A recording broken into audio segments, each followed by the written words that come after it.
Hello, spooky friends, and welcome to another episode of the Scariest Podcast. Woo! I'm Robin Grace, and this is Adam Diaz, and we're going to share with you guys some interesting topics. That was literally me trying to woo. That's how messed up my voice is right now. You weren't really trying. I really, really was trying. Not even a joke. I just can't do it right now. I didn't have a voice 2 days ago, so... we're going to be doing some interesting topics. Super excited for episode 73. Hopefully my voice holds out. Robin gave me her cold, and now I am suffering through it. So. I wasn't as bad as you are, though. I guarantee. Yeah, that's 100% true. You were not as bad as I have been. That is not my fault. You spread this disease, and it mutated, and now it's like outbreak where like everyone starts coughing up blood. So, this week, I'm going to go for a more real-life topic. What are you going to do? I'm going to be covering a curse that has a background in the real world. So it'll be interesting to go through all the things that are associated with it. And it's kind of fun, kind of interesting, historical, kind of depressing. So we'll see how it goes. Okay. All right. So should we just get into it then? Yeah, go for it. All right. So this week I'm going to go with a real life thing that is called typhoid because it is real and scary, to me at least. I literally told Adam today, I was like, I'm going to do something like a poisoning or a disease or something like that. And then I was like, wait, have I done this topic yet? And apparently I haven't, which is awesome. She always asks me to, have I done this topic yet? And I just go into my podcast app and I scroll through all of them. So I look it up on Google Play and it doesn't show me the entire title. Yeah, Google Play, it never actually, and sometimes it doesn't even show you all the episodes too. Google Play is very finicky like that. I use Google Podcasts, so. So what's your topic? Let me get into it. So this is something that has actually affected quite a few people. One particular person back in the 1900s spread it to quite a few people without actually getting sick herself, and her name was Mary Mallon, also known as Typhoid Mary. Okay. I figured, I'm pretty sure I remembered you telling me that's what it was, but I just want to make sure that's what you were covering. So. Yeah, because I was like, this person actually did just go through life like, I don't care. I'm not sick. It's not my fault.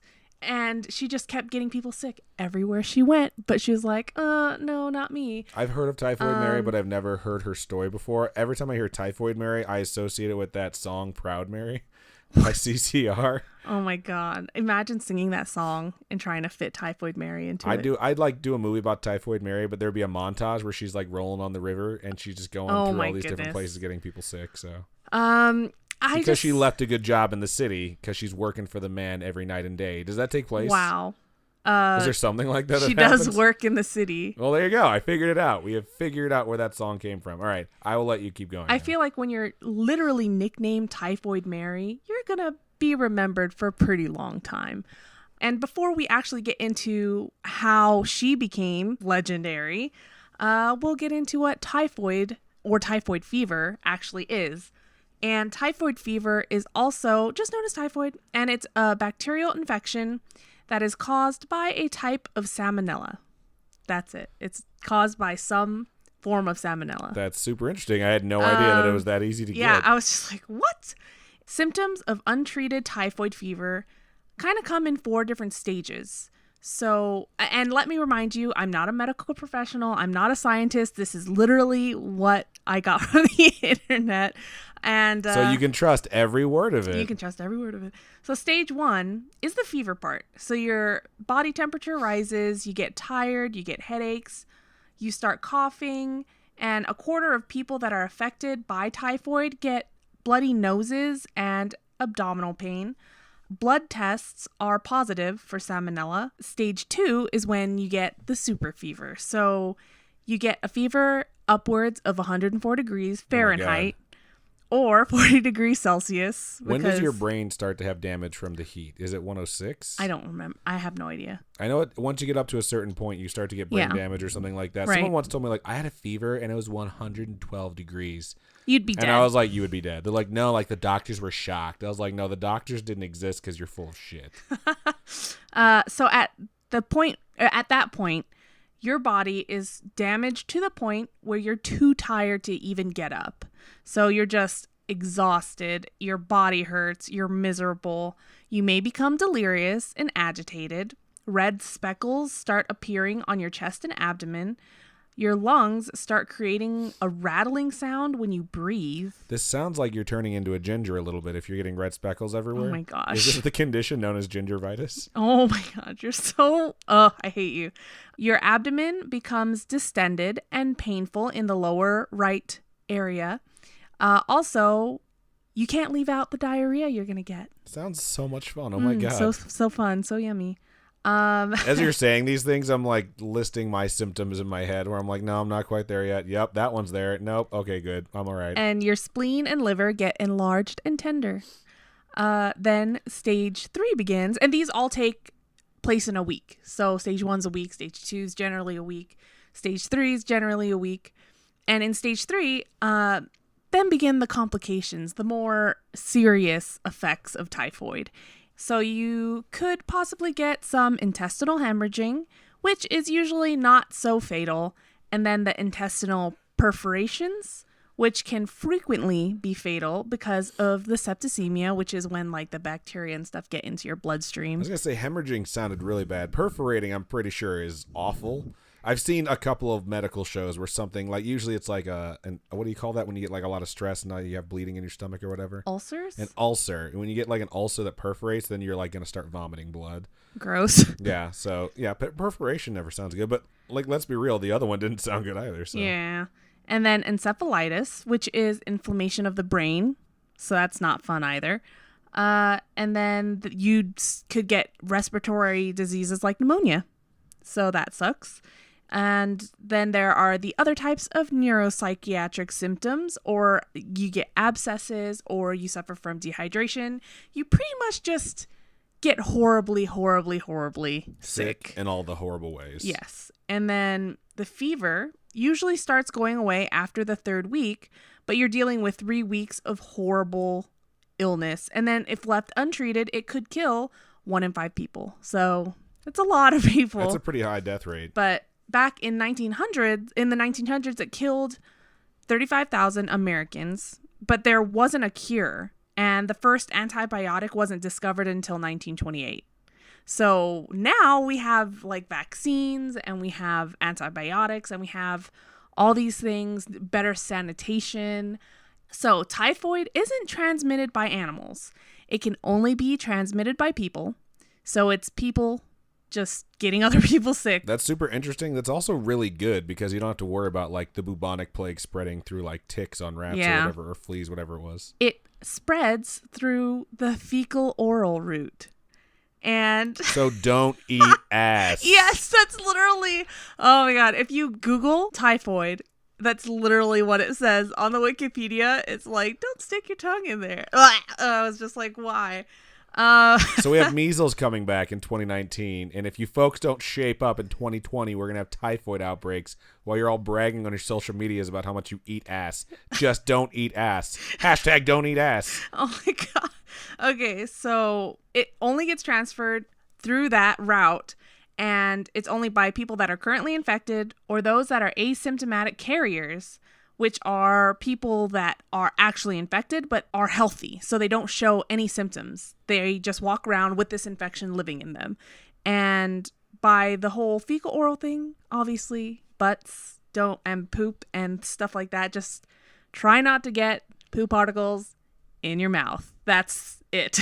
It's like how pink eye only happens if you get poop particles in your eye. Yeah, it's like, dude, just don't fart on your pillow. Yeah, don't fart on pillows, bare ass. That's all you have to do. So you can blame the poor hygiene and inadequate sanitation of the time for so many people getting sick. And just wash your hands after changing a baby's diaper, and make sure you clean your junk thoroughly after you poop, and just wash your hands all the time. Thorough hand washing, especially if you work in the restaurant industry. Those signs that say wash your hands before you go back to work, just wash your hands before you go back to work. Because you're even at a higher risk of salmonella, right? I don't know if it's a higher risk of salmonella or just bacteria in general from the bathroom. Like you're doing stuff with your hands and then you're going back to serve food. Just no. Okay, just wash your hands. And anyway, so this bacteria is what Mary Mallon actually inflicted on people. She was an Irish-American cook. She was born in Ireland. And you can assume that what she did was spread it through her food. And she was asymptomatic. So her whole life was healthy when it came to typhoid. She showed no signs of it, but she was infected. It's presumed that she infected a total of 51 people, and at least 3 of them actually died over the course of her cooking career.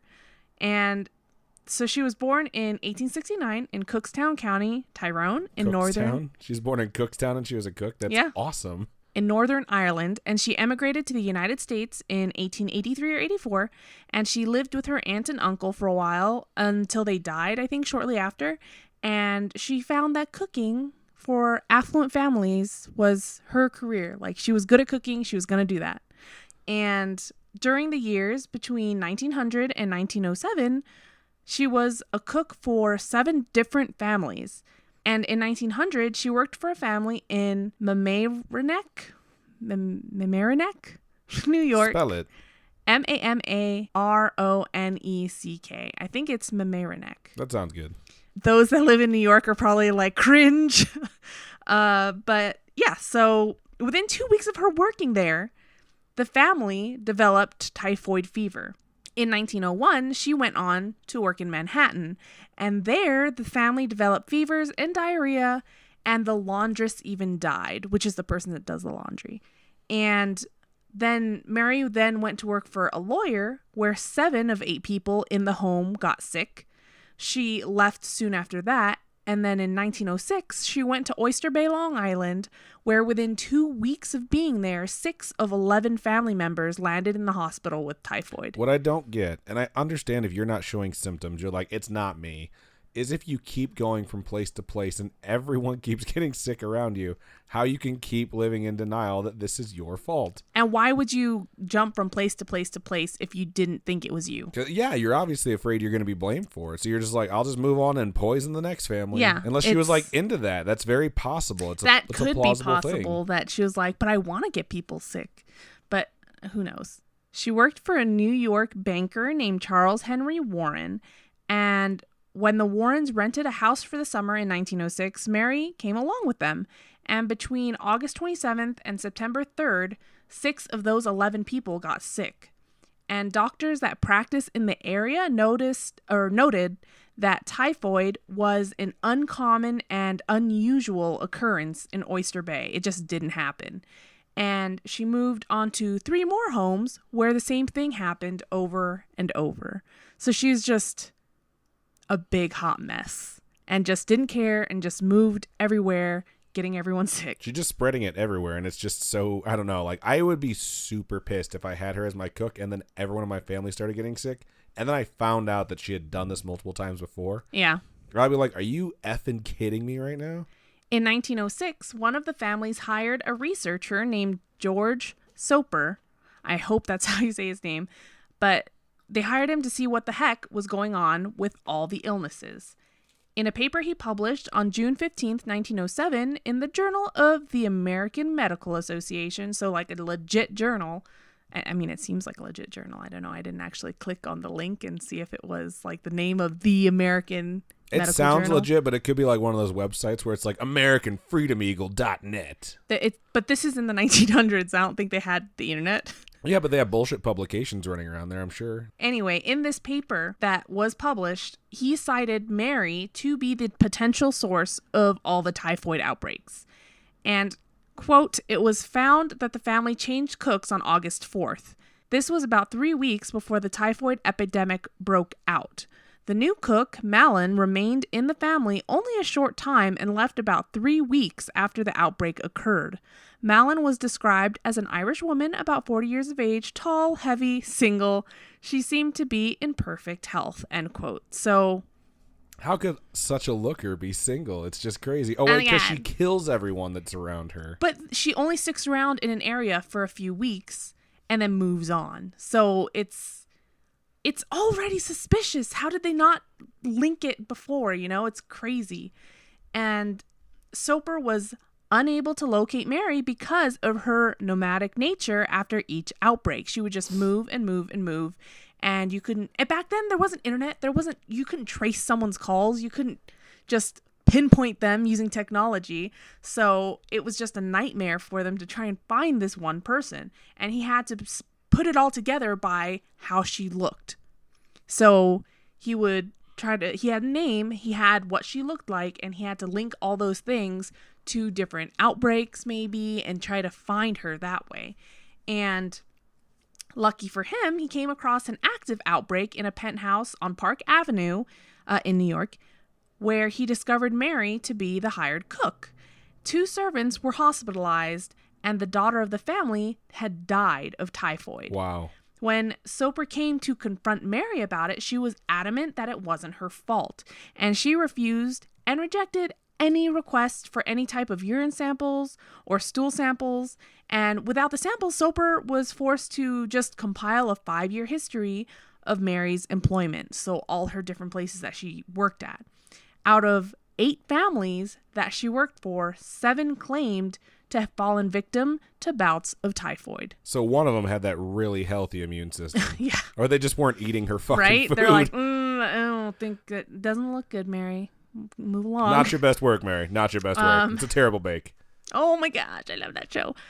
Soper brought a doctor with him the next time that he visited Mary, only to have her continue to deny any tests. So when Mary was later hospitalized, Soper told her he was writing a book about her and that he would give her all the royalties. And even then, she was just like, nope, I am not doing your test. It's not me. I'm not sick. Get the heck out of here. And she was violent about it too. She wasn't just like, oh no, sorry. She should have just coughed in people's faces and that would have got them out of their face. It has to be fecal matter. She should have just put poop in her hands and started throwing it at people like a monkey. They're like, get the fuck away from me. So gross. So then came the first quarantine of Typhoid Mary. Yes, there were multiple.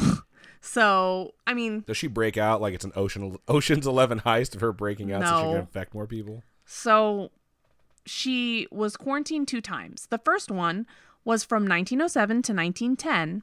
Dr. Sarah Josephine Baker was sent by the New York City Health Department to go speak to Mary because they were like, dude, you're sick. Stop getting people sick. There's something wrong with you. And Baker stated that Mary was convinced that she was just being persecuted when she hadn't done anything wrong. And this I kind of understand because she was probably dealing with racism for her being Irish. Yeah, especially you know what I mean? at that time.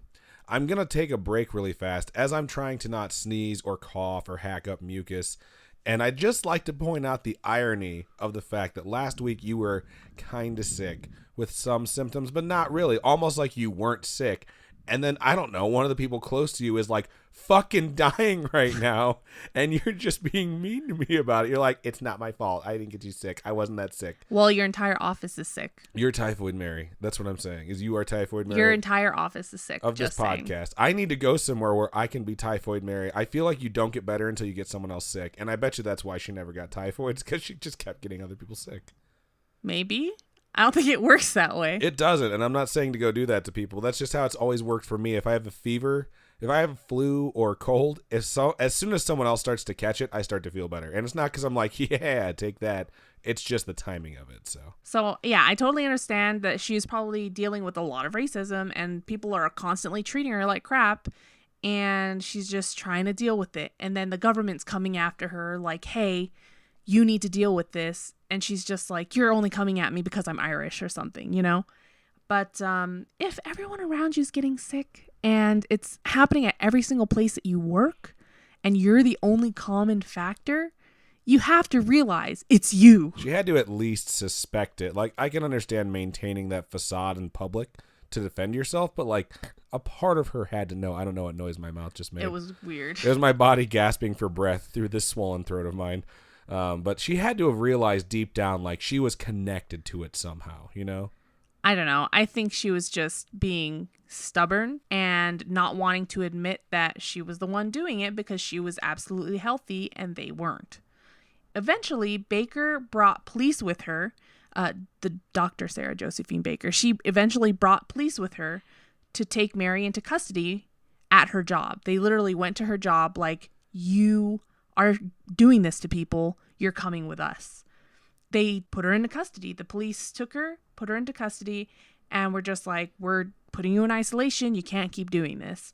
And Mary was nicknamed Typhoid Mary in an issue of the Journal of the American Medical Association, and then later in a textbook defining typhoid fever. It's like they really, called her that. Really harsh, but it's a really catchy nickname. It is a very catchy nickname. My story doesn't have as catchy of a nickname, and you'll see about that. So Typhoid Mary is at least catchy.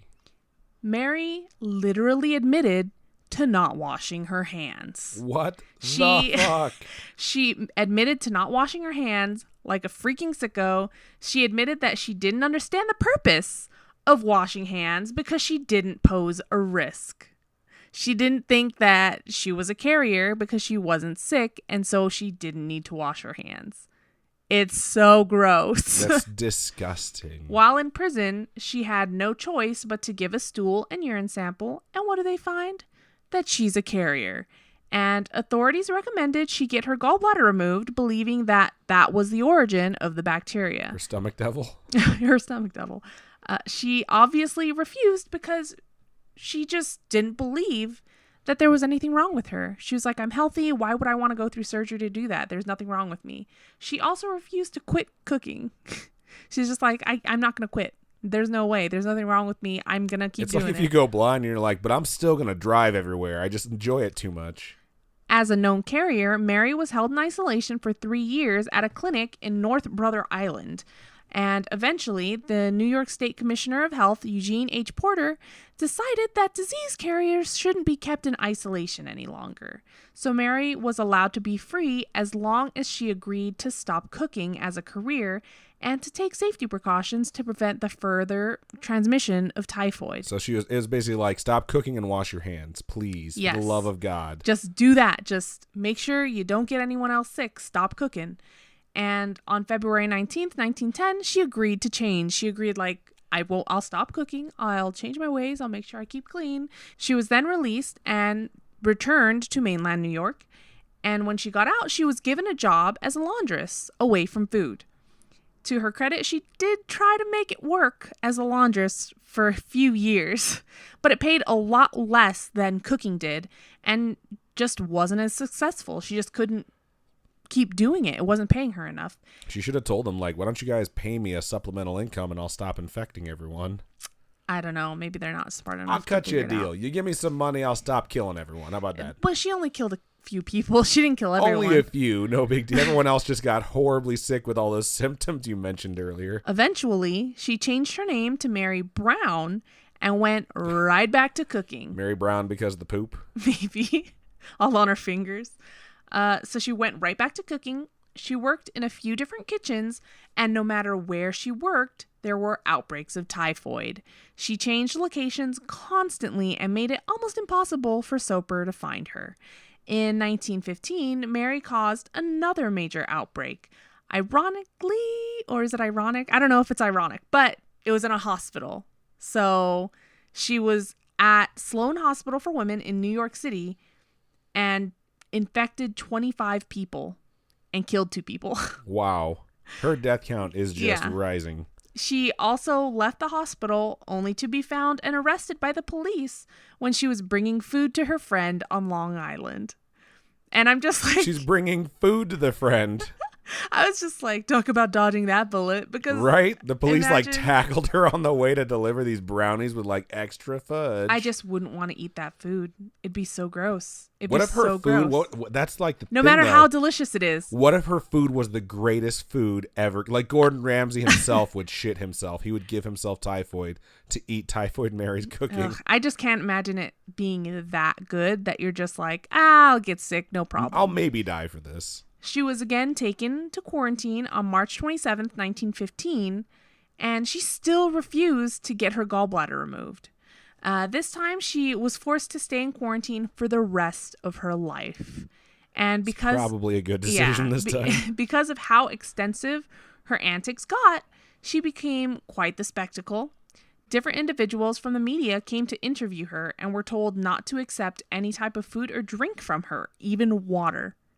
She was just so infectious. She's like, I pooped in that water. I hope you like it. I don't know what accent that was, by the way. I think that was my southern accent, and she's Irish. So, oi! No, that's not right. Eventually, she was allowed to work as a technician on the island's lab in the island's lab, washing bottles, which is confusing to me because hello bacteria. Like, she's still gonna get stuff dirty. Why would you let them I don't watch? know why you'd ever let her be in charge of sanitation of any kind. Mary spent the rest of her life at Riverside Hospital.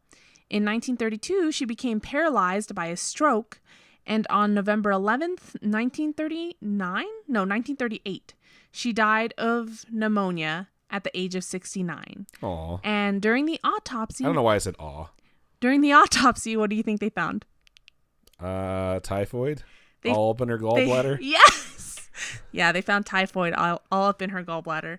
She was cremated, and her ashes were buried at St. Raymond Cemetery in the Bronx. I was just imagining they were going to spread her ashes, and then everyone at the funeral got typhoid. But like, she got you one last time. Her body's folks. not made of fecal matter. No, but once you, cremate someone, you turn them to ash, it just seems like the next logical step in, this horror show that was her life. Is that she somehow infects everyone from beyond the grave. Mary may have been the first asymptomatic carrier identified by medical science, but there were others identified in the years following. There was even someone dubbed Typhoid John, who was presumed to have caused 36 people to get infected. Amateur. And 2 deaths. Interesting fact that I thought was super crazy was doctors theorized about how Mary passed on the bacteria in her food because the heat should have killed the bacteria. And the answer was found in one of Mary's most popular desserts. Oh, it's so gross. Peach ice cream. What? It was peach ice cream. I was going to be chocolate for sure. Nope. So no heat equals all the bacteria. And so maybe think twice about grabbing that ice cream. But I know I won't be because I love ice cream. You always eat the ice cream. I always skip the ice cream. It's like after each meal, she gave everyone a little Hitler. You could literally she put a little shit on their lip.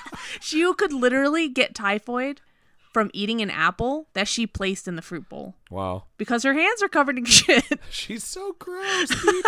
This was the most avoidable outbreak scenario I've ever heard of. I was like, this is absolutely disgusting. I don't wash my hands. I don't use toilet paper. So it's gross. Just so fucking nasty. Ugh. Again, I don't know what accent that was. I'm just sick. That's all I know. That was pretty interesting. Yeah. That's pretty good stuff, Robin.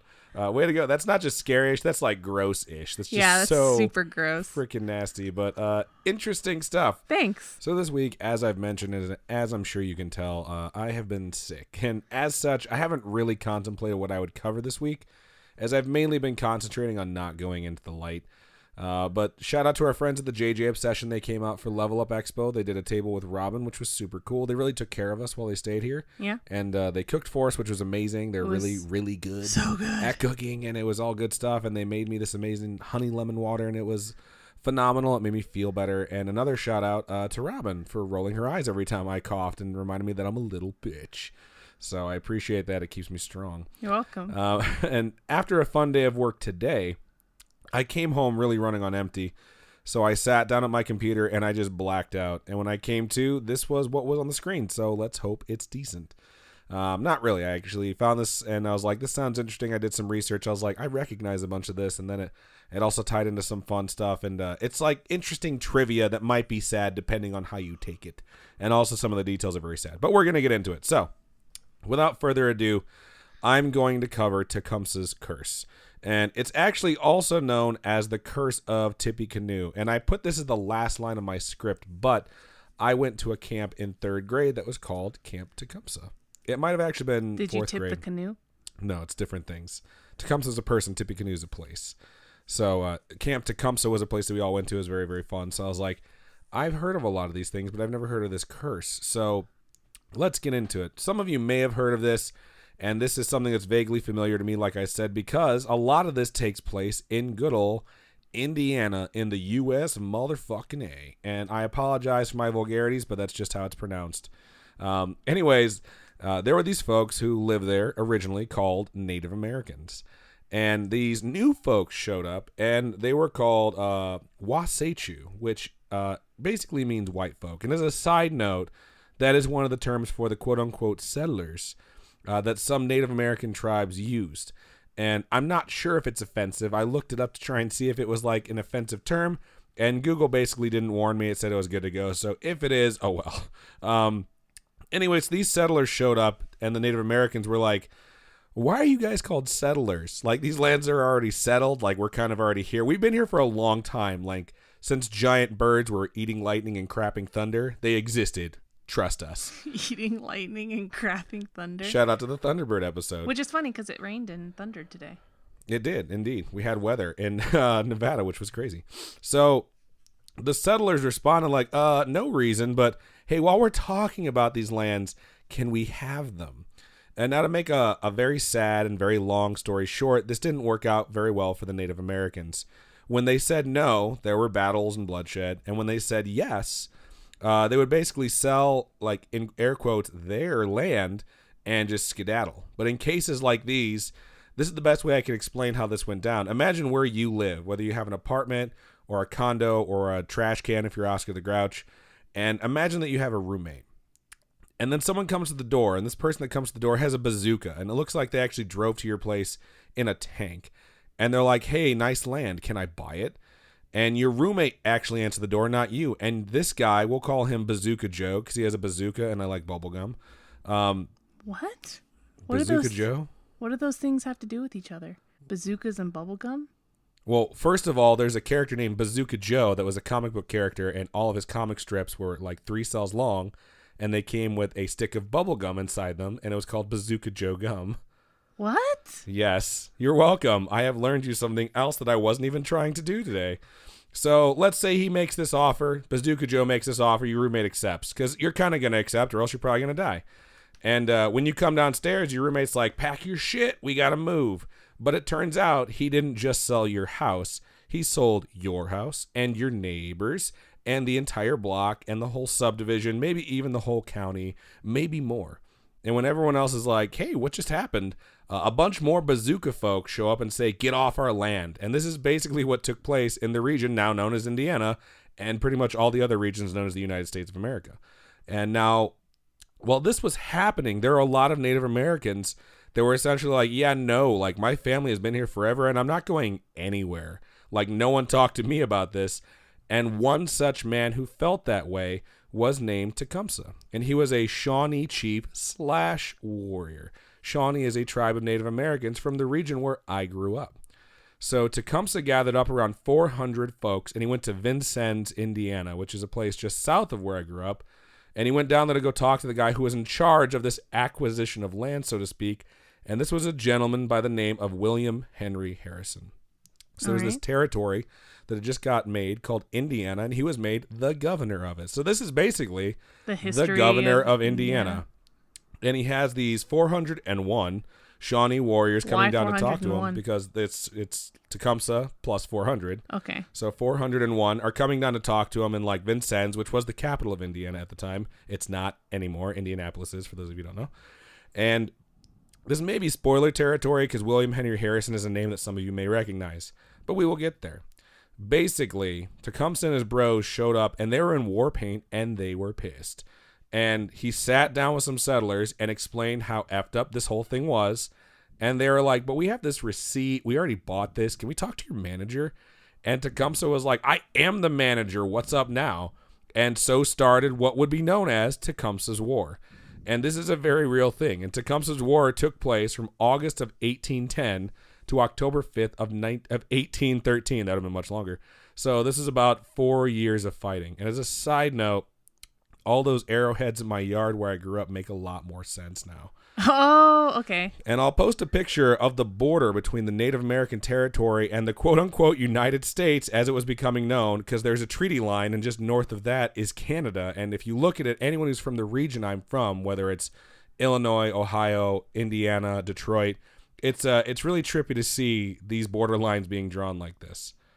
So Tecumseh had a friend by the name of, and I'm going to get this wrong, but I've spelled it phonetically multiple times so I can try and say it right. Tenskwatawa. I think I'm saying that wrong. I'm pretty sure. And as a side note, apologies for the pronunciation. I'm not as familiar with him as Tecumseh. But he was the Shawnee prophet.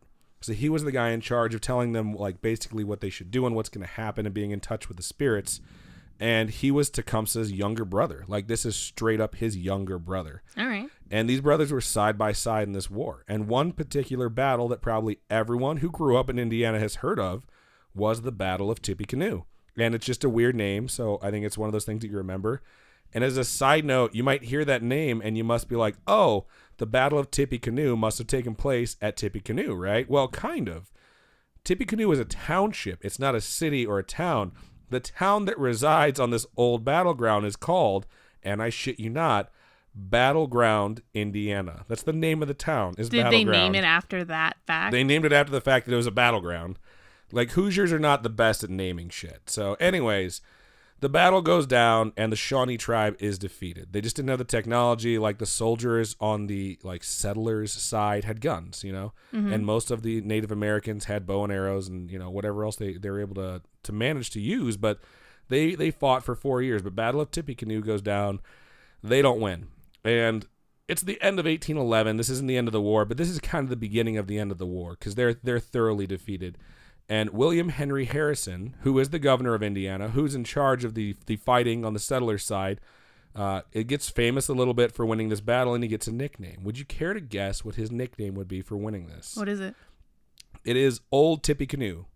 His nickname became God. Old Tippecanoe, and that is just a horrible nickname. Again, Hoosiers, not great at naming shit. It's basically the Bodie McBoatface of its day. So here's where the legend part kicks in. There's two versions I've heard. The first is that after this battle, Tecumseh's brother and Tecumseh had both survived. But Tecumseh's brother was the prophet, and being the prophet, he placed a curse on William Henry Harrison for his part in the battle and the conquest of his people. The other version I've heard, and I've seen a lot on the internet, and this is why they call it Tecumseh's curse, is that Harrison, 2 years later in 1813, killed Tecumseh in a battle that actually took place in Canada, the Battle of the Thames to be exact, and Tecumseh was killed there.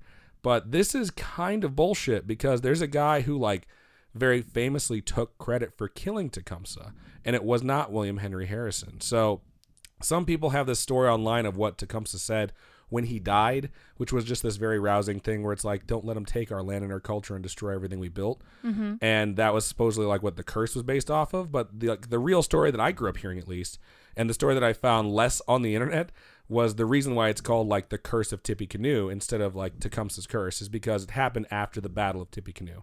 So what matters here is that this guy gets cursed, basically. Someone curses this guy. It's not super important who does it, but William Henry Harrison has now been cursed. So let's take our grain of salt and just say that this could all be bullshit because we all know that, but let's keep on creeping on as we're finally getting into the cursed territory. So this is probably why it's called the Curse of Tippecanoe. I went ahead and let you guys know that, but let's do a quick flash forward here. Okay, so Old Tippecanoe, I hate that friggin' nickname, uses his battle experience and his time spent, quote-unquote, expanding the colonies, and he makes a run at politics later on in his life, and it works. And it works really well. And he finally makes it to that mountaintop. And in the election of 1840, William Henry Harrison, and this is why I said it's kind of spoilers for those of you who recognize the name, is elected the 9th president of the United States of America. That's who William Henry Harrison is. Wow.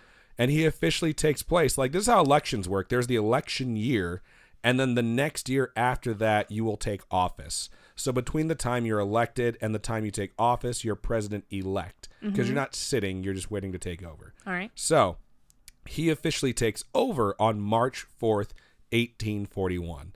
So how can we really say this dude was cursed when his life seems to have gone really well after all this stuff? Well, on his inauguration day, it was cold and rainy, and it was really, really shitty weather. Is he the shortest-lived president? Well, it's like rain on your wedding day, and I had this ironic joke, and then you had your ironic joke, and I was like, damn it. So it takes a few weeks, but William Henry Harrison starts to feel a bit under the weather. I imagine he starts to sound like me. And it was March 26th, to be exact. 3 days go by, and people are like, we got to call the doctors because you are getting much, much worse. And the doctors show up, and they're like, we got this. And they pull out these devices, and they pull the disease out of him with some nice heated suction cups that they put on his big old belly.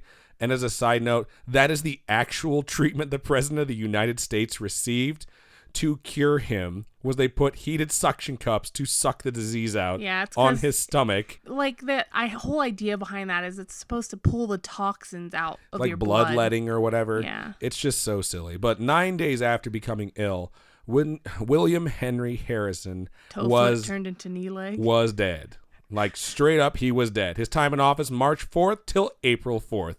Sucks. He had 31 days. That is crazy. Multiple studies have been done after the fact to determine what actually killed him. It turns out he had ghosts in his blood, which is funny because I wrote that, and then one of our listeners messaged that to our account on Instagram. No the way. Ghost in the Blood meme after I wrote that. And No, I was like, they didn't. I swear it's on our Instagram right now. I was like, that's so funny. But for reals, in the 2014 publication Clinical Infections and Diseases, it stated that he died of enteric fever, which means, you guessed it, typhoid fever. He died of typhoid, which I think is funny. Wait, did you find that because I told you what my topic was? No, like it just overlapped, and I wrote like weird how these intertwine sometimes. So it's like the Shawnee finally got their revenge in the end, right? Well, no, not exactly. This dude probably just died of typhoid, and people connected these dots because he campaigned so hard about how great of a job he did getting rid of the Shawnee. So I have a lot of friends who died of typhoid in like Oregon Trail, and they weren't cursed. So you can't immediately jump. Trail. Exactly. You can't immediately jump to cursing. Shout out to Lee, who drowned in like 2 feet of water. I don't know how you do that without my foot on the back of your head. I'm just thinking of that other game now. Okay, you've really narrowed it No, down. that you named all your coworkers. Oh, XCOM. Yeah, XCOM's a strategy game where you fight aliens, and I named all the characters after my coworkers, and people die really easily in that, and they do not come back. So I would text people like 4 a.m., and I was like, you died. Like, you served very well, but you were shot in the face by an alien. Yeah, the game's fun. Shout out to XCOM. Anyways, it'd be a pretty flimsy curse if it ended right there. I mean, yes, the president of the United States did die. And yes, this was the first time a sitting president had died. So what? Yeah, and I understand why people might start bringing it up, but it doesn't end there. The curse does keep going. But now, even though he was the one that's supposed to be cursed, the curse isn't attached to Harrison's family or his close friends. It's attached to the office of the president of the United States of America, which is where you're like, I don't know about this. I don't believe that.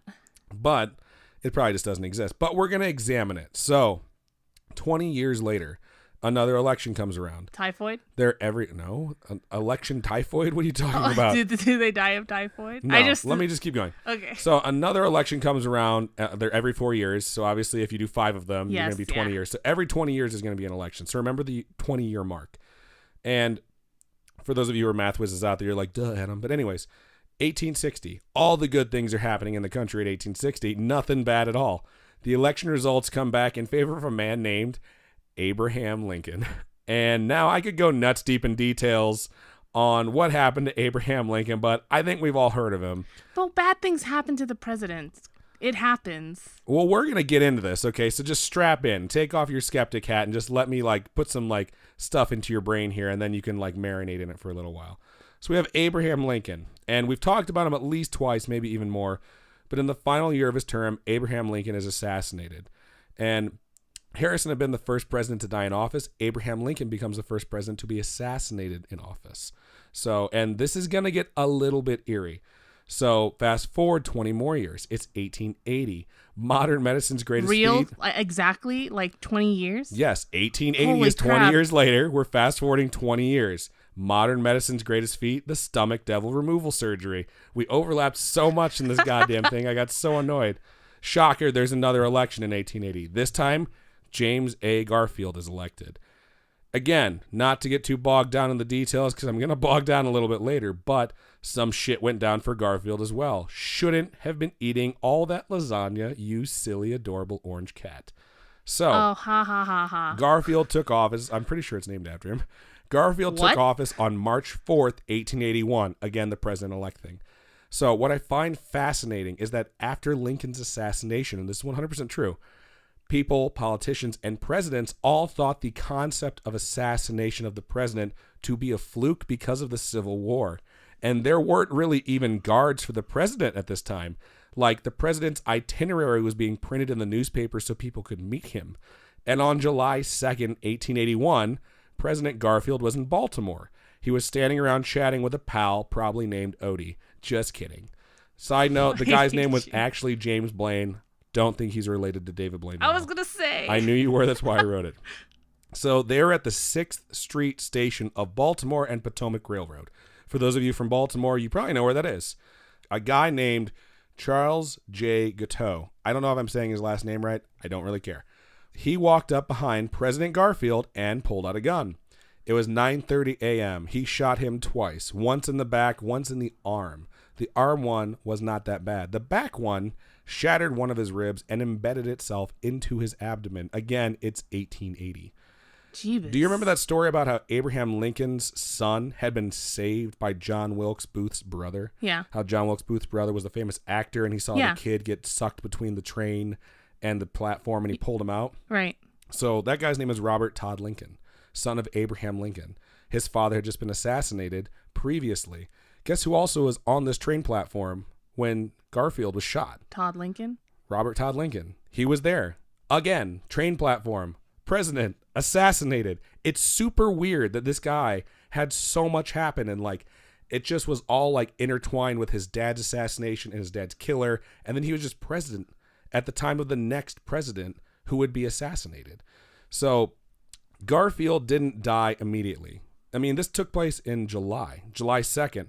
He didn't die until September 18th of 1881 at 10:35 p.m. Side note, this is 100% true. He might have actually recovered from the shooting because he was showing signs of recovery. But, and I am not kidding, multiple doctors to the President of the United States of America, when attempting to remove the bullet, didn't wash their fucking hands before sticking their fingers in the wound. Did he get typhoid? And all the signs of what happened to him show that he suffered a severe infection, which led to fever, which killed him. It didn't say typhoid. Oh, okay. So we have 3 presidents now. 3 presidents that have died in office. 2 of them have been assassinated, and they're the first 2 to be shot. So each elected 20 years apart. So it's the 20-year thing, which doesn't make any sense. I couldn't find any correlation between 20 years and why this would be part of the curse. But at this point now, it's pretty solid stuff. It's coincidental enough to be interesting, and it's teetering on the creepy. So fast forward 20 more years. The 1900 rolls around, the big one, like it's the century mark. There's an election. A guy by the name of William McKinley wins. Ooh. McKinley was said to be a politician who actually enjoyed meeting the public, which is rare, but they're out there. And he could work a crowd, and he did. September 5th, 1901, so this is his first year in office, he was in Buffalo, New York. There was a Pan-American Expo that he wanted to attend. His personal assistant was like, yo, dog, you should not meet the public on this trip. He had a really bad feeling. He brought it up to him formally twice to request he cancel his meetings with the public. McKinley was like, poppycock, like quit being such a little bitch. Did he talk like that? Like say poppycock? I like the word poppycock, and I thought 1900 was the nice spot to move it in. Okay. He gave a speech on September 5th, 1901, and nothing happened. And then on September 6th, 1901, he was out there shaking hands and kissing babies, and people formed a line so they could meet the President of the United States of America. And a man reached the front of the line that McKinley may have noticed from the day before. I put in parentheses, he probably didn't recognize him, but in my cinematic mind, he probably looked at him and was like, oh, I remember you. You were standing in the crowd when I was speaking yesterday, but you weren't very close. He wasn't very close, which is why he didn't shoot at him the day before. But now he's standing in front of the President of the United States of America holding a handkerchief, which is concealing his revolver, which he fires 2 rounds from that he had, and it struck McKinley in the abdomen. The people in line around McKinley, upon seeing the president get shot, jumped on the assassin and started beating him to within an inch of his life. They didn't kill him? 100% true. I'll tell you why he didn't die. McKinley's people, because he had protection at this point, because like the president of Italy had been assassinated the year before, or no, the king of Italy. And they're like, people are killing world monarchs. Like, you have to be fucking careful. McKinley's people grabbed him and they freaked out and they're starting to drag him to safety. Well, being dragged away, McKinley told his aides 2 things that are documented. One of them was probably like, this really hurts. The first thing was break the news to Ida. I'm just imagining McKinley laying there like, this really hurts. They're pulling him away by his arms, and he says, break the news to Ida. That's his wife of 30 years. Aww. Like, let her know that I've been shot. The other, he told his assistants and his personal bodyguards to get the mob to stop attacking the guy who shot him. Why? Because they were going to kill him. So they did stop the mob, and they saved his life. They saved the assassin's life because did he go to jail? Because the president told them, you have to stop them. They're going to kill that man. And he eventually does go to jail, but they can't because he doesn't die right away. He held out from the 6th of September till the 14th of September. And at this point, 1901, big fancy thing. It wasn't at the expo, but they were really excited about it. Electric chair. And that's how they killed this guy. What? 2:15 a.m., 14th of September, he was pronounced dead. Assassinated again. This is the third president now to be shot and killed. The wounds, he almost seemed like he was going to recover. And they realized there was something seriously wrong. The wounds had caused gangrene in the walls of his stomach, which basically turned his blood to poison. So when he started to dip, he went really, really fast. What's crazy is that the most rudimentary form of the X-ray machine was at the expo that Garfield was shot at. Or not Garfield, I'm sorry, McKinley was shot at. They didn't use it because they were just like, we don't know what this thing is, but it might have actually saved his life. So that's 3 presidents in a row dead from assassinations, 4 presidents in a row dead at 20-year intervals. And if you know stuff about U.S. history, only 4 sitting U.S. presidents have been assassinated and it been successful. Lots of them had assassination attempts. Not only 4 of them have been successful. It's the Illuminati. So we're going to cover the Illuminati a different day. But you all probably know who the 4th is. We're going to get there, though. We're at 1920 now. There's another election. This time, it's Warren G. Harding. He has a heart attack. Like, thank God. Because it was getting super intense. Like, this guy said, like, tell my wife I've been shot. Harding was, like, 57 years old. So it's, like, young for these days. But in 1923, when Harding had his heart attack, like, the life expectancy was 56.1. And he was 57. So he just crossed that line. So it's like, sorry, bro, you made it. Heart attack, it's a pretty good way to go. And you're president. What's the age now? It's 70-something, I think. It's going down, I'm pretty sure. But if that one doesn't cut too deep, then let me give you some more details. He had a heart attack initially on July 27, 1923. He was taken back to his hotel room at the Palace Hotel in San Francisco, California. He started to get better, and they were giving him actual medicine because they had stuff to treat heart issues. And then August 2nd came around, and the doctors felt so comfortable with his recovery, they allowed him to sit up, like sit straight up, and his wife sat next to him and was reading to him. His wife was named Florence, and she was reading an article called A Calm Review of a Calm Man. And it was about him as president. And it was written by someone who was a critic of his who just decided to say nice things about him.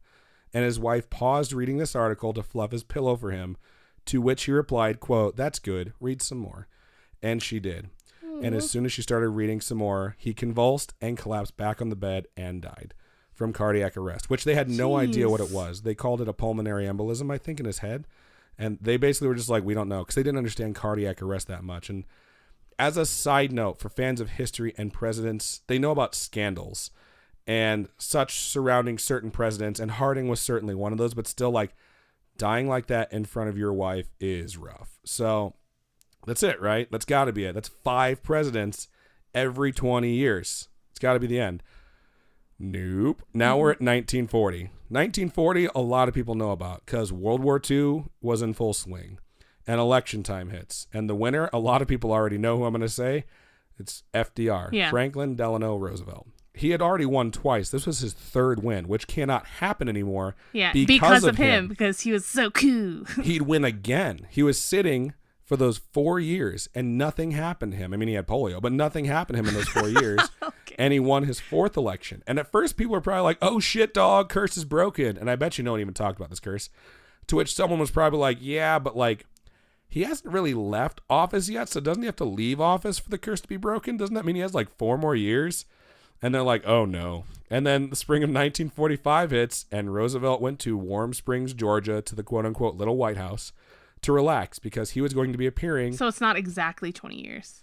I mean, like every elected president on the 20-year mark, they don't die like every 20 years. Okay. But it's every president who was elected on the 20-year mark. Got it. So he's at the Little White House in Warm Springs, Georgia, because he's going to be appearing at the founding conference of the United Nations. And then on April 12th, he says out loud, I have a terrific headache. And then he fucking collapses in his wheelchair. He just passes out, falls forward. Did he have a brain aneurysm? And he is taken to his bedroom and he's examined by his doctor because he had a doctor because he had such bad health problems. He had suffered a massive cerebral hemorrhage. 3:35 p.m. FDR was pronounced dead. He was 63 years old. So that one's a bit stretched out. But still, holy shit. Like, some of these have gotten to me a little bit. Like, the one with Warren G. Harding got to me a little bit. Like, McKinley got to me a little bit, because it's like, it's really sad to think about assassinations and like how awful they really are. And like you have political opponents, or like you have political discourse between people, but to like murder someone over that, especially like the president, is so bizarre to me. And what's crazy about that is we're about to jump forward again to 1960. And I think some of you know where I'm going to go with this, because there's no other way I can go. So 1960 hits. There is a presidential election. It is Richard Milhous Nixon versus John Fitzgerald Kennedy, JFK. And JFK wins. And not a lot happened between... He's the youngest one ever, He was right? not. Teddy Roosevelt was the youngest one. He was the second youngest. Not a lot of people know that. But not a lot happens during his presidency. You know, just the Cold War everywhere, communism spreading across the planet, and of course the Cuban Missile Crisis, which, if you've never heard about it, it's basically like if Earth was a reality TV show. It's the closest we've ever come to being canceled or being a series finale, because we were just like an eyelash away from thermonuclear war that would have like extinguished life on this planet as we know it. Like, literally, Russia was like, we're putting nuclear missiles in Cuba so we can nuke you if we want to. And JFK was like, no, you're fucking not. I'm putting boats and submarines around the entire tip of Florida to like South America, and you won't cross it. And if you come close, we'll launch our nukes. And Russia sailed all the way to the Caribbean, and they were literally across the ocean from each other, just like, what are we going to do now? And eventually, after multiple days, like, Russia went home. They just turned around. But the entire time, everyone was just like, are we all about to die? Like, everyone said that if this doesn't, like, if they both don't get their way, they're launching their nukes. That's the shit JFK had to deal with during his presidency. And he was but a babe. He made it through. He did. Like, sigh of relief, take a breath, everyone live, we're still here. So things were okay. And JFK was like, shit, dog. Like, let's cruise on down to Dallas. Oh, my gosh. Imagine his accent. I can't do his accent, man. I can't do it. I was trying to pretend in my head like how it would sound through my mouth, and I was like, this will never work. That guy, especially with my voice right now. The guy from Dexter plays him in The Crown. Really? Yes. That's awesome. Michael C. Hall? And his accent sounds weird. You gotta watch it. I gotta watch it. So... this event could have an episode all on its own, and most of you already know what's going to happen. So some of you ask for conspiracy theories, and that's certainly a subject that is chock full of them. But I'm getting ahead of myself. But I'm going to describe to you the quote-unquote official story, so that's why I'm talking about that. As a side note, it's probably also the real story, but we don't really know. So, November 22nd, 1963, JFK and his wife, Jackie O, were in a presidential motorcade driving through downtown Dallas. They were in the back seat of a convertible with the top down, waving at folks. And at 12:30 p.m. Central Standard Time on Friday, November 22nd, 1963, President Kennedy was struck in the back by a sniper's bullet. The bullet would then exit through his throat. He would then be shot a second time in the head. There are multiple reports that he was shot more than that or less than that. The video is so... I literally wrote down, this is my next bullet point. I don't know if any of you have seen the footage, but holy shit, it's intense. It's like... it's nauseating. I am 33. I was not even close to being alive when JFK was shot, and it's hard to watch. This is another thing, too. We always tell you guys, like, talk to your parents, talk to your grandparents. If any of you have a relative who is alive when this happened, ask them where they were. This isn't one of those things where it's like they won't remember. Every fucking person in this country who was alive when this happened knows exactly where they were when this happened. Because this was like, it was shocking. It was the modern era. And the president was assassinated on live television by having his fucking head blown off. They cover his assassination in The Crown, too. It is hard to watch, dude, because he's sitting directly next to his wife. Well, and then later on in the day, they drive her away from the hospital, and media literally videos her, records her, coming out of their car, still covered in his blood. Yeah. Like, oh my gosh, it's too much. It's a lot. So every 20 years, every president elected every 20 years, 4 out of 4, every president that was assassinated fits into this. And I don't, honestly, like personally, I don't think this is real. But the fact that they say, like, take every 20 years after this guy that was supposedly cursed and you're going to find something horrible that's happened, it has. And we're going to keep going. Before we move forward, I want to pause a little bit on this. So the person that shot him, because I've mentioned all the other assassins, the person that shot him was Lee Harvey Oswald, who, upon being taken into custody, claimed Or he was a did patsy and he was not guilty. And 2 days later, Lee Harvey Oswald was assassinated by someone named Jack Ruby. So no one fucking knows. Someone just ran up and killed the guy before he could say anything. Jeez. As a side note, and this is me personally sharing knowledge with you, because this stuff, it doesn't interest me, but I've studied it because it's just like world ethics or world issues or whatever. This is not Tecumseh curse related, but I might do a Kennedy curse thing because there's a lot of stuff behind the Kennedys being cursed.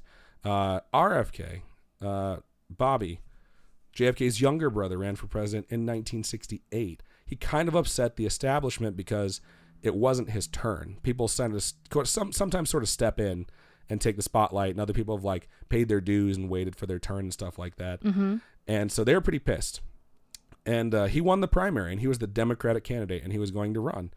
And he was shot by an assassin before the election ever happened. And he was shaking hands. He was a senator, right? I don't remember, to be honest with you. He was shaking hands at a bunch of places, and he was shaking hands with a busboy when he was shot. A guy named Juan Romero was the busboy who was shaking his hand when he was shot. This is a true story. This is 100% true. A man named Saran rushed up and shot him with a .22 caliber rifle.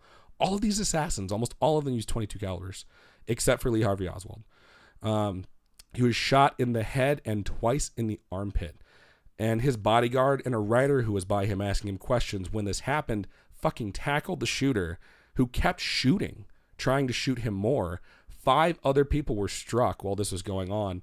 And people asked Juan Romero, because there's this famous picture of this candidate for the president and a Kennedy, like a beloved figure, and like whether or not you're, aligned with whatever party or you liked RFK. This is horrific shit to see. And it's just some busboy, and he was holding this guy while he was dying. And people asked Juan Romero afterwards, like, what did he say after he was shot? Did he say anything to you? And I'd like to note that these weren't his last words. They were just next to last. But Juan Romero told people that the only thing he said to him was, "Is everyone okay?" Aww. That's like, so sad. It's not really like supernatural, but like one day I have to cover like 1968 as a topic on something I do, because it was just like such a horrible, chaotic year. Like Martin Luther King Jr. was assassinated like 2 months before this happened. So it was just like turmoil, like just United States was just upside down. And I just brought that up because it's like, I remember that. I was taught that. And it's one of those things where you don't think you're going to remember stuff when you're in high school and like stuff won't stick with you. But every now and then I think like, is everyone okay? And it's one of those details where it's like, well, there you go. Like now it's stuck in your head, so you can be sad randomly too. So anyways, that's super sad, but I'm not done. I'm not done yet. So if you're still this riding is such a depressing episode. I know. So if you're still riding this curse wave, we're at 1980. This was almost in my lifetime. Okay.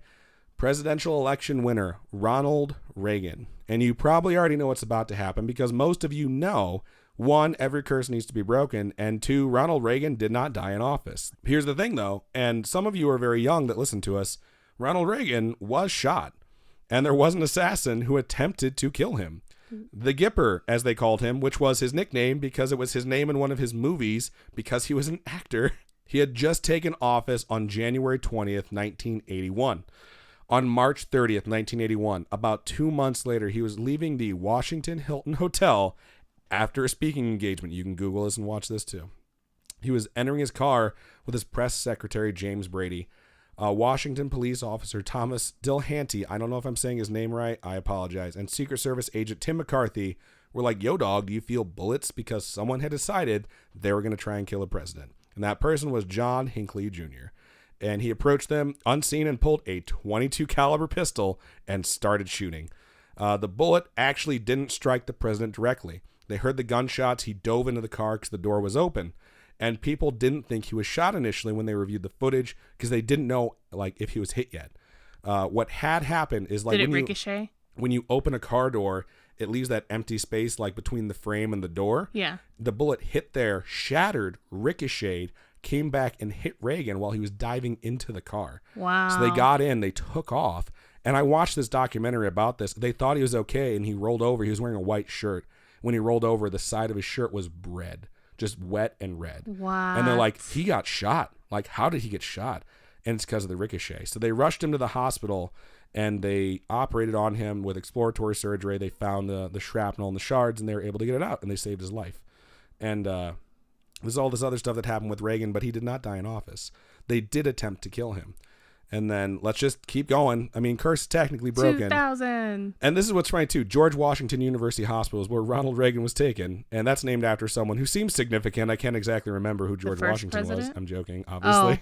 But curse broken, right? So moving on, 20 more years, 2000.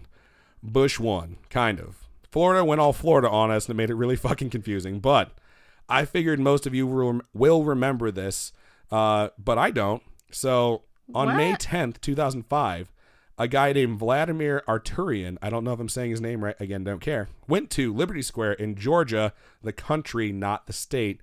The president of Georgia and George W. Bush, the president of the United States, were at a speaking event together outside. Vlad approached with a handkerchief, because they always have handkerchiefs to hide shit, in his hand, and he threw it at the two men. It struck a woman, slowing his velocity, and it stayed within the handkerchief. He threw a grenade at George W. Bush and the president of Georgia. I don't remember this at all. It happened during his second term, but it's all over the internet. And the funny thing is, you can find this on conspiracy theory websites, which are like, why did they hide this for so long? So here's what's messed up. I watch videos of FDR in black and white. I watch videos, color videos from 56 years ago of the president of the United States being murdered. I watched videos from 40 years ago of Ronald Reagan almost being killed. All assassination attempts of sitting U.S. presidents at the time. This one from 14 years ago. There's when nothing. I actively remember things like, and I was voting. Like, I voted in both those elections from 14 years ago. There is nothing. There is no fucking video on the internet. You cannot find shit. I didn't even know it happened. I didn't know it happened. I've never heard of that before. I'd never heard of it. And I was like, I must have just like erased this from my memory, you know? But like the Mandela effect. They barely reported on it like at all. This guy got arrested. He's serving jail for life. They didn't execute him.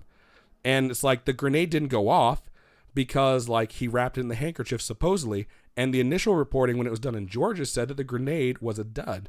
They later on reverted the story to it was alive. It just didn't go off. So it's very weird shit. But that's supposedly the assassination attempt on George W. Bush, unless you count through like shoes being thrown at him, which was really weird. Do you remember that? Like some guy like yelled some shit and like threw a shoe at him, and George Bush like ducked. He was like Neo, and he came back like it would have hit him in the face, but he dodged it. But like that's what I remember. So when I saw that, I was like, "Am I mixing memories with like a dream I had of somebody throwing a shoe?" But did you find the video of the dude throwing the shoe? Oh, yeah. You can find that shit online. It's crazy. But that, dear listeners, is the Tecumseh curse. And 2020's coming up. As a side note, I kept telling myself, like, I wasn't going to say something, but I am going to say something. I beg of you, don't shoot anyone. 2020 is coming up, like Robin just said. Like, I get it. People like their guns. I grew up shooting. I was telling stories about it. I started shooting at 7. We had a shooting truck in my backyard. Do not solve your fucking problems with guns. Please don't do that. And don't resolve your political disputes by murdering someone of the opposite party. Please just don't do it. Let's 2020 break the curse. Hashtag we can be better. Just saying. Hashtag don't eat ass. So, oh my God. That's the Tecumseh curse. I know it got a little bit hairy there because like I veered down the Kennedy path a little bit because like the 60s were fucking crazy, man. Like, seriously, isn't that what that show is about? The 11/23/60. 60. The one James Franco, the Stephen King one. I mean, it's literally the date where he's assassinated. 11/22/63. Yeah. Okay. Yeah, I hope that didn't get too serious, but like realistically, I thought it was really creepy that like the 20-year span curse like lands on every assassinated president or president who died in office right up until you get to Reagan, who also got shot. And it falls within that like really, really like short timeline that most of them did. So it was just like, I thought like, oh, this would be cute. This would be kind of cool. Like Camp Tecumseh, I went there as a kid and like, I remember all this stuff. Like the street I grew up on until I was 7, I think between like 4 and 7 was called Shawnee.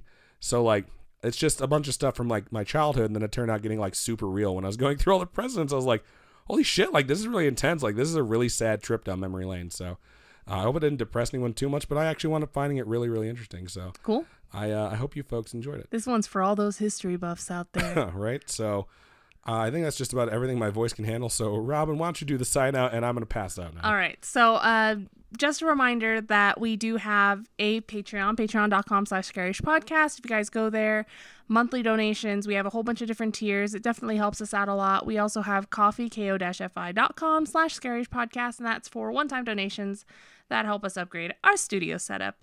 And then I do have a sale coming up. This, releases on... Wednesday. No, this releases on Tuesday.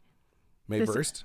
Oh, this episode releases on Tuesday. This episode releases on Tuesday. Yeah. So the sale starts on Monday, May 1st, and it's going to last for the entirety of the month of May on my Etsy store. So if you go to Robin's KAWAII corner Etsy.com, it's going to be 20% off all of my acrylic charms and stickers, and that includes all of the Scarish merchandise too. So if you go there... That is on her Etsy shop. On my Etsy shop. Best way to find it, if you don't want to type that in... Just type in Scarish. Scarish.com, scroll to the bottom, and there's a logo that says Robin's Quiet Corner, and you can just click on it, and it'll take you straight there. Because it's post-con sale.